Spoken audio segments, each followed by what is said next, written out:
വന്ദേമാതര ഗാനാലാപത്തോടുകൂടി ഇന്നത്തെ പരിപാടി ആരംഭിക്കാം എന്ന് വിചാരിക്കുകയാണ്.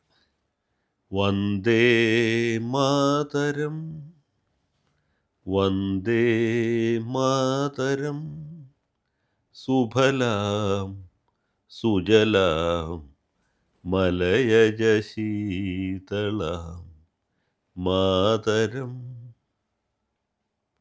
വന്ദേ മാതരം. എന്നെ കൊണ്ട് കൂട്ടിയാൽ ഇത്രയൊക്കെ പറ്റുള്ളൂ.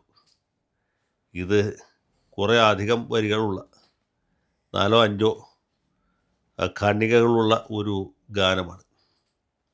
ഈ സമീപകാലത്ത് ദേശീയ ഗീതം അതിൻ്റെ പ്രാധാന്യം അല്പമൊന്ന് ഊട്ടി ഉറപ്പിച്ചിട്ടുണ്ട്.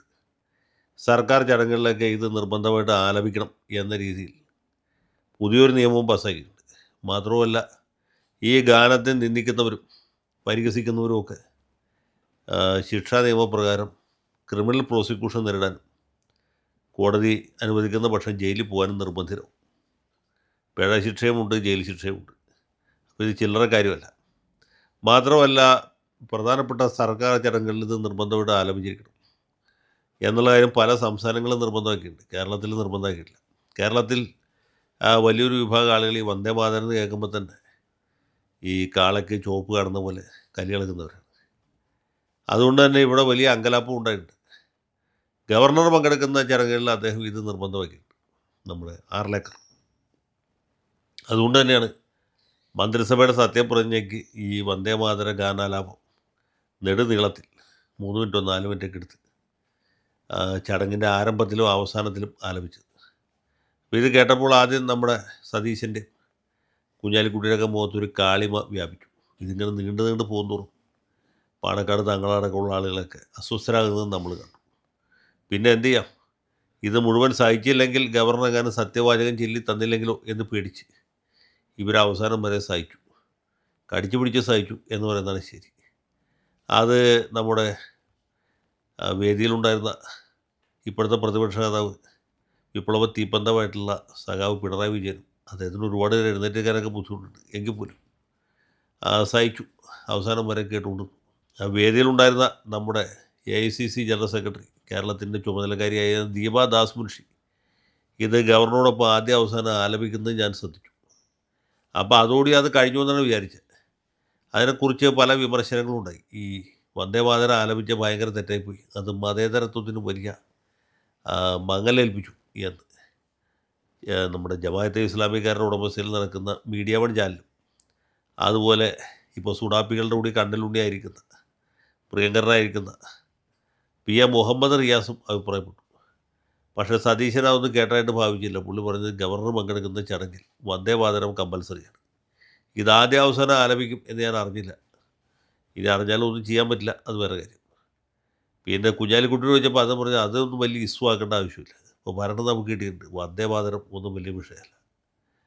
ഒരു പണ്ഡിതൻ യൂട്യൂബിൽ കൂടി പ്രഭാഷണം നടന്ന ആളാണ്. പുള്ളി പറഞ്ഞത് പൈച്ചാൽ പന്നിയിറച്ചിയും ഹലാൽ എന്ന് ഒരു ഹദീസുണ്ട്, അതുകൊണ്ട് വന്ദേ മാതരം അത്ര വലിയ കാര്യമല്ല എന്നാണ്. അപ്പോൾ പന്നിയിറച്ചി ഹലാലാണെങ്കിൽ പിന്നെ വന്ദേ മാതരം ഹലാലല്ല എന്ന് പറയാൻ പറ്റില്ല, ഹറാമാണെന്ന് പറയാൻ പറ്റില്ല. എന്തുവാട്ടെ, അങ്ങനെ ഒരു വിവാദം നീണ്ടു നിൽക്കുന്നതിനിടയ്ക്കാണെന്നാ നിയമസഭയുടെ തുടക്കം കുറിച്ചുകൊണ്ട് ഗവർണർ നയപ്രഖ്യാപനം ഉണ്ടായി. നയപ്രഖ്യാപനത്തിൽ ഒരുപാട് കാര്യങ്ങളൊക്കെ പറഞ്ഞിട്ടുണ്ട്. അതുപോലെ തന്നെ തൊഴിലില്ലായ്മ തുടച്ചു നീക്കും, പിന്നെ വയോജനങ്ങൾക്ക് ഒരുപാട് പുതിയ പദ്ധതികൾ ആവിഷ്കരിച്ചിട്ടുണ്ട്, യുവാക്കൾക്ക് തൊഴിലവസരങ്ങൾ വർദ്ധിപ്പിക്കും, പിന്നെ വിദേശത്ത് പോകാൻ ആഗ്രഹമുള്ളവർക്ക് പാസ്പോർട്ടും വിസ എടുത്തു കൊടുക്കും. ഇതിന് പറഞ്ഞു NGO മാർക്കെല്ലാം ഇന്നത്തെ ശമ്പളം 4 ഇരട്ടി തോട്ടിക്കരയിൽ വിമാനമിറക്കാൻ വിമാനത്താവളമുണ്ടാക്കും എന്ന് പറഞ്ഞ പഴയ അടൂർവാസിയുടെ ഹാസ്യകാലം പോലെ തന്നെയാണ്. ഒരുപാട് കാര്യങ്ങളൊക്കെ പ്രഖ്യാപിച്ചിട്ടുണ്ട്. പിന്നെ സൗജന്യ ആരോഗ്യ ഇൻഷുറൻസ് ഏർപ്പെടുത്തുന്നുണ്ട്. KSRTC ബസ്സിൽ സ്ത്രീകൾക്ക് ടിക്കറ്റ് എടുക്കാതെ യാത്ര ചെയ്യാം. ടിക്കറ്റ് എടുത്താലും ടിക്കറ്റ് എടുക്കാൻ കണ്ടക്ടർ ടിക്കറ്റ് കയറി കൊടുക്കില്ല. അങ്ങനെ ഒരുപാട് കാര്യങ്ങളൊക്കെ പ്രഖ്യാപിച്ചു. പക്ഷേ അതിന് മുന്നോടിയായിട്ട് ഈ വന്ദേ മാതരം വീണ്ടും ആലപിച്ചു. ഇപ്പോൾ അതിനെക്കുറിച്ചാണ് ഇവിടെ വലിയ വിവാദം നടന്നുകൊണ്ടിരിക്കുന്നത്. വന്ദേ മാതരം എന്തിനു ആലപിച്ചു, നിയമസഭയെ അശുദ്ധമാക്കി എന്നാണ് ചിലർ പറയുന്നത്. ഇതിനു മുമ്പ് ഈ നിയമസഭാ തലത്തിൽ ഒരിക്കലും വന്ദേ മാതരം മുഴങ്ങി കേട്ടില്ല. പലരും MLA മാരൊക്കെ അങ്ങോട്ട് തെറി പറയാറുണ്ട്, തന്തയ്ക്ക് വിളിക്കാറുണ്ട്, മുന്നോക്കി കാണിക്കാറുണ്ട്. ശിവൻകുട്ടിയും സംഘവും ചേർന്ന് നിയമസഭാ തലത്തിൽ ചവിട്ട് നാടകം വരെ അവതരിപ്പിച്ചിട്ടുണ്ട്. പക്ഷേ വന്ദേ മാതരം കൊണ്ട് നമ്മുടെ സഭാതലം ഇതുവരെ പങ്കിലമായിരുന്നില്ല.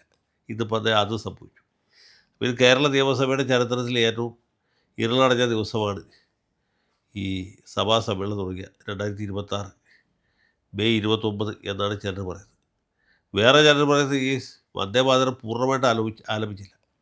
അതുവഴിക്ക് വന്ദേ മാതരത്തെ നമ്മുടെ കേരള നിയമസഭ പങ്കിലമാക്കി, അതിനെ അനാദരിച്ചു, അതിനെ അവമാനിച്ചു എന്നാണ്. അമ്മയെ തല്ലിയാൽ 2 പക്ഷം എന്ന് പറഞ്ഞത് ഈ കാര്യത്തിലാണ്. സത്യം പറഞ്ഞാൽ 2 പക്ഷമല്ല, 3 പക്ഷമുണ്ട്. ഒന്ന് വന്ദേ മാതരം ആലപിച്ചത് തെറ്റായിപ്പോയി എന്ന് പറയുന്ന പക്ഷം. രണ്ടാമത്തേത് വന്ദേ മാതരം പൂർണ്ണമായി ആലപിച്ചില്ല, അത് തെറ്റായിപ്പോയി എന്ന് പറയുന്ന ഭാഗം. മൂന്നാമത്തേത് വന്ദേ മാതരം പൂർണ്ണമായിട്ട് ആലപിക്കാഞ്ഞതുകൊണ്ട് സഭയുടെ മതേതരത്വത്തിന് കളങ്കം സംഭവിച്ചില്ല, നിരാക്ഷേപമായിട്ടുള്ള ഭാഗങ്ങൾ മാത്രമേ ആലപിച്ചു. മാതൃഭൂമി ആ ചാനൽ എഴുതി കഴിക്കുന്നത് വന്ദേ മാതരം മുഴുവൻ വായിച്ചില്ല എന്നാണ്. മാതൃഭൂമിയിലായതുകൊണ്ടാണ്. വേറെ വല്ല പത്രത്തിലാണ് വേറെ വല്ല ചാനലാണെങ്കിൽ നമുക്ക് സാരമില്ലാതെ നോക്കിയത്.